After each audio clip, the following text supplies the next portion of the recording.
Salve saudara-saudari terkasih dalam Kristus, berikut ini adalah penjelasan yang menggugah dan tetap menyertakan kutipan penting dari kitab suci dan para bapak gereja, tentang misteri dan kontroversi seputar Injil Thomas. Kisah Injil Thomas, antara misteri, sejarah, dan kebenaran. Pada tahun 1946, di sebuah desa sunyi bernama Nahamadi, Mesir, sekelompok petani menggali tanah dan menemukan sesuatu yang mengejutkan dunia akademik dan rohani, kumpulan naskah kuno, termasuk satu yang disebut sebagai Injil Thomas. Berita ini menyebar cepat. Banyak orang bertanya-tanya, apakah benar Rasul Thomas menulis Injil ini? Dan jika ya, mengapa tidak dimasukkan dalam kitab suci? Namun, seperti kisah yang tampak indah di permukaan, kebenaran Injil Thomas ternyata jauh lebih kompleks. Injil Thomas bukan dari zaman para rasul. Para ahli sejarah dan teologi menyelidiki naskah itu. Ternyata, Injil Thomas bukanlah tulisan dari abad pertama, melainkan kemungkinan besar berasal dari abad kedua atau ketiga, jauh setelah Rasul Thomas wafat. Maka, dari segi waktu dan otentisitas, tulisan ini tidak memenuhi syarat sebagai bagian dari kanon kitab suci. Isinya pun bukan narasi kehidupan Yesus, melainkan koleksi 114 perkataan yang diklaim berasal darinya.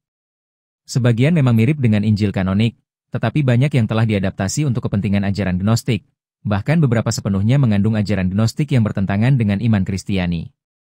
Mengapa para bapak gereja menolaknya? Penolakan terhadap Injil Thomas bukanlah hal baru. Para bapak gereja sejak abad kedua sudah mengecamnya. Santo Hippolytus menyebutnya sebagai teks yang digunakan oleh sekte Gnostik Naasene.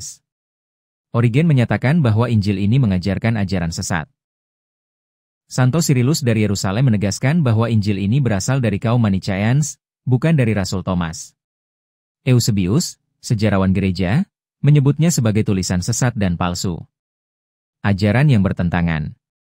Salah satu kutipan paling kontroversial dari Injil Thomas adalah perkataan terakhirnya. Simon Petrus berkata kepada mereka, "Biarlah Maria meninggalkan kita, sebab para perempuan tidak layak hidup." Yesus berkata, "Lihat, aku akan membimbingnya untuk membuatnya menjadi laki-laki, sehingga ia juga dapat menjadi roh yang hidup seperti yang ada pada kamu para laki-laki. Sebab setiap perempuan yang membuat diri mereka laki-laki akan masuk ke dalam kerajaan surga." Injil Thomas 114. Perkataan ini jelas bertentangan dengan ajaran Yesus yang sejati. Sebab Yesus selalu menghormati perempuan sebagai perempuan, tanpa harus mengubah identitas mereka. Ia bersabda, "Tidakkah kamu baca, bahwa Ia yang menciptakan manusia sejak semula, menjadikan mereka laki-laki dan perempuan?" Matius 19:4, Kejadian 1:27. Dan Rasul Paulus menegaskan, dalam hal ini tidak ada orang Yahudi atau orang Yunani, tidak ada hamba atau orang merdeka, tidak ada laki-laki atau perempuan, karena kamu semua adalah satu di dalam Kristus Yesus. Galatia 3:28. Roh Kudus tidak mungkin bertentangan.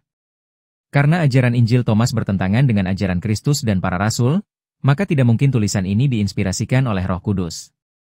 Roh yang sama yang membimbing penulisan Injil kanonik tidak mungkin menginspirasi ajaran yang bertentangan. Film dan konspirasi. Ketika film Stigmata mencoba mengangkat Injil Thomas sebagai kebenaran tersembunyi, banyak yang melihatnya sebagai upaya sinis untuk menyerang gereja Katolik. Kritikus film Roger Ebert bahkan menyebutnya, Stigmata mungkin adalah film yang teraneh yang pernah dibuat tentang agama Katolik dari sudut pandang teologi. Film ini memuat teologi yang absurd, dan berani mengakhiri dengan klaim bahwa Vatikan mengecam Injil Thomas di tahun 1945. Namun klaim itu tidak berdasar. Tidak ada dokumen resmi dari Tahta Suci di tahun 1945 yang menyatakan demikian. Penolakan terhadap Injil Thomas sudah dilakukan sejak abad kedua hingga keempat, bukan baru-baru ini. Lalu bila demikian, di mana Injil sejati? Yang paling mencolok dari Injil Thomas adalah ketiadaan inti pewartaan Injil. Tidak ada kisah tentang sengsara, wafat, kebangkitan, dan kenaikan Kristus ke surga. Padahal, itulah jantung dari keselamatan umat manusia. Kristus telah mati karena dosa-dosa kita. Ia telah dikuburkan, dan Ia telah dibangkitkan pada hari yang ketiga sesuai dengan kitab suci. 1 Korintus 15:3-4. Tanpa ini, bagaimana mungkin sebuah tulisan disebut sebagai Injil? Maka, berbahagialah kita sebagai umat Katolik, karena memiliki magisterium yang dipimpin oleh Roh Kudus, yang menjaga agar hanya tulisan yang sungguh diinspirasikan oleh Tuhan dimasukkan ke dalam kitab suci. Kita tidak perlu bingung oleh naskah-naskah palsu, Sebab kita tahu bahwa sabda Allah yang sejati telah dinyatakan dalam Injil kanonik. Salve, saudara-saudari terkasih.